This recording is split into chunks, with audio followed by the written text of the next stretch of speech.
అందరికీ నమస్కారం. నేను మీ కిరా కార్పీని. ఎంతకు మునిపే ధర్మవరం మాజీ వైఎస్ఆర్సీపీ శాసనసభ్యుడు కేతిరెడ్డి వెంకట్రామరెడ్డి ప్రెస్ మీట్ పెట్టాడు. ఆయన ఏం మాట్లాడుతాడో ఒకసారి చూద్దాం.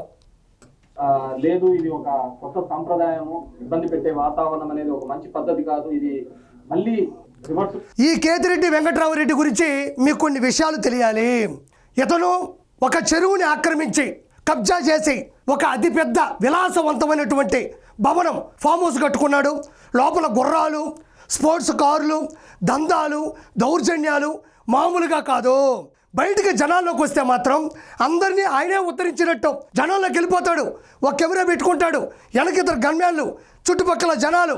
అక్కడ పోగానే ఒక పిల్లోడు ఉన్నాడు చదువుకునేవాడు, వాడి మీద ఒక చిన్న సెట్ వేస్తాడు. ఏం రైట్రా, ఏం చేస్తూ ఉండవు నువ్వు, చదువుకుంటా ఉండవా అంటాడు.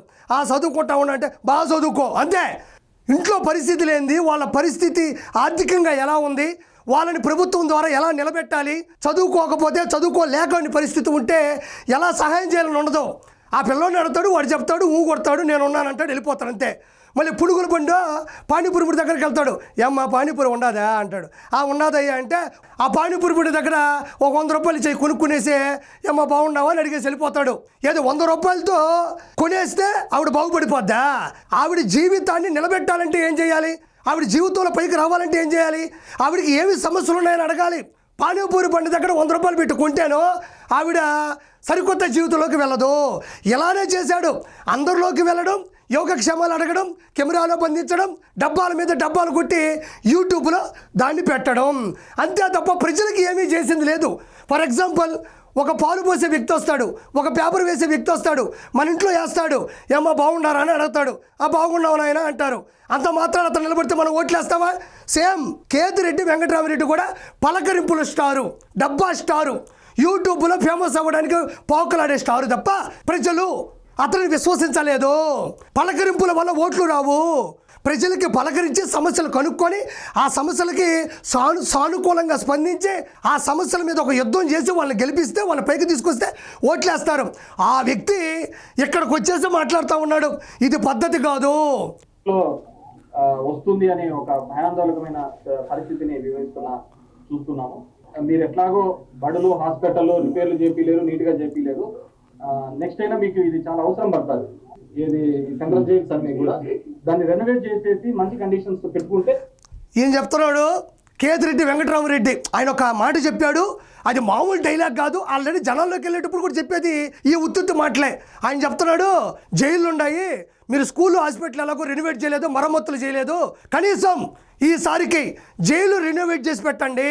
మీరందరూ 2029లో మేము గెలవగానే కలగంటున్నాడు, మేము గెలవగానే మీరందరూ ఆడికి వెళ్ళబోతున్నారు అంటున్నాడు. దానికి ఈయన మామూలుగా నవ్వడంలే అని అవుతున్నాడు. ఈయన నేను ఇప్పుడే చెప్తున్నా, కేతిరెడ్డి వెంకట్రామరెడ్డి, జైళ్ళు రెనోవేట్ చేయడం కాదు, ఇప్పుడు అర్జెంటుగా కొత్త జైలు కావాలి. పాత జైళ్ళన్నీ మీ వాళ్ళు వల్ల హౌస్ఫుల్ అయిపోయినాయి, ఇంకా జైలు లేవు, కొత్త జైలు కావాలి. అక్రమాలు, అన్యాయాలు, దొంగతనాలు, దౌర్జన్యాలు, దౌర్భాగ్యాలు, దందాలు చేసిన వాళ్ళు, వైన్స్, గ్రావిల, ఇసుక లేపేసిన వాళ్ళు, అదే కాకుండా బూతులు తిట్టిన వాళ్ళు, బూతులు తిట్టించిన వాళ్ళు, భూ కబ్జాలు చేసిన వాళ్ళు అందరూ కూడా జైలుకి వెళ్ళబోతున్నారు. రెడ్ బుక్ లో ఏదైతే రాశారో తప్పు చేసిన వాళ్ళని సాక్ష్యాలతో సహా లోపలికి పంపించడమే రెడ్ బుక్. ఆ రెడ్ బుక్ నిండిపోయి ఉంది. మీ వాళ్ళందరికీ ఇప్పుడు జైలు లేరు, మీ వాళ్ళందరికీ ఇప్పుడు జైలు లేవు. అంతకుముందు వెళ్ళిన వాళ్ళందరికీ కూడా జైలు కిటకిటలు ఆడిపోతున్నాయి. కాబట్టి ఇప్పుడు అర్జెంటుగా కొత్త జైలు కావాలి. నేను ఇప్పుడు ఒకటి కోరుకుంటున్నా, ఈ మధ్య నీకు పని లేదు, ఖాళీగా కూర్చొని ఉండవు, నీకు పని కావాలంటే మీ వాళ్ళందరూ కూడా కేసుల మీద ప్రూఫ్లతో సహా జైలుకి వెళ్తారు కదా, అక్కడికి వెళ్ళు. నీకు యోగక్షేమాలు అడగడం బాగా ఇష్టం కదా, అక్కడికి వెళ్ళు. ఏమన్నా కడుపు పెరిగిపోండి అనేది జైలు భోజనం బాగుండదా ఏంది? ఏమన్నా చెమట పట్టిందే, ఫ్యాన్ లేదా, ఫ్యాన్ వేయలేదా? ఏమన్నా నీకు బెయిల్ ఇంకా రాదా ఏంది? ఏమన్నా నువ్వు బాగుండావా? ఏదో రాళ్ళు కొట్టిస్తా ఉండాలి, కండలు వస్తా ఉన్నాయి నీకు అని చెప్పి వాళ్ళని అడుగు. వాళ్ళు ఏమన్నా మధ్యలో పొరపాటున అన్నెక్కడా అన్నారనుకో, నేను అన్నకి చెప్తాను అనబాకు, ఒరే అన్నే ఈడీ కేసుల మీద, లెక్కర్ స్కామ్ మీద అన్న కూడా ఎడికే రాబోతున్నాడు, అందరూ ఇక్కడే కూర్చొని అసెంబ్లీలో మాదిరి ఇక్కడే మాట్లాడుకోండి అని చెప్పు. ఈయనంట 2029లో మళ్ళీ ప్రభుత్వం మీద వస్తుందా? కలగను, దుప్పటేసుకో, దుండేసుకో, కింద చాపేసుకో, మంచిగా కలగను, అప్పుడు వస్తుంది వైఎస్ఆర్సీపీ హయం. అంతే తప్ప జీవితంలో ఎప్పటికీ వైఎస్ఆర్సీపీ అనేది అధికారాన్ని తీసుకోలేదు.